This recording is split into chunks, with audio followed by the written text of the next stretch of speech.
বাংলাদেশই একমাত্র দেশ যেখানে আমাদের যে ব্যাটিং কোচ আছে বা বোলিং কোচ আছে, এই কোচ গুলোর আমরা কেউ চিনি না। অনেস্টলি আমি পার্সোনালি চিনি না, বা ওদের ওই প্রোফাইলে। আপনি যদি আফগানিস্তানের মতো টিমে দেখেন, ওদের বোলিং কোচ কিন্তু ব্রাভো।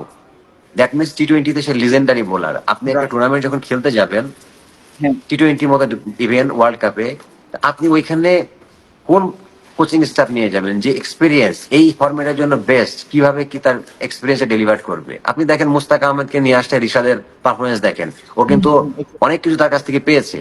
So, আপনি বোলিং কোচ কে আনছে, বোলিং কোচ কে আমরা আসলে চিনি না, এবং সে টি-20 তার স্ট্যাটস কি, সে কি খেলেছে আমরা নিজেরাও জানি না।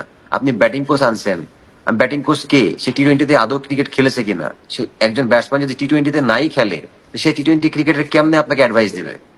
আপনি ইংল্যান্ড টিমে দেখেন, ইংল্যান্ড টিমে পোলার্ডের মতো মানুষটা, সে পোলার্ডের মতো প্লেয়াররা কিন্তু ইংল্যান্ড টিম নিয়ে নিছে, বিকজ জানে যে পোলার্ডের কাছ থেকে মানে অনেক শেখাচ্ছে। কিছু তথ্য পাওয়া যেতে পারে টি-20 ক্রিকেটে।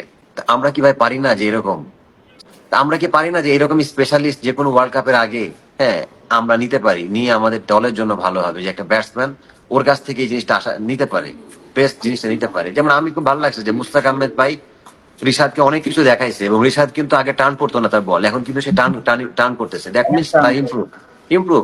আমি ব্যাটসম্যানের ক্ষেত্রে ভাই, আমি ব্যাটসম্যানকে ব্যাটিং কোচকে চিনি না, তো তার কাছ থেকে আপনি ব্যাটসম্যানটা কি ভালো কিছু এক্সপেক্ট করবে?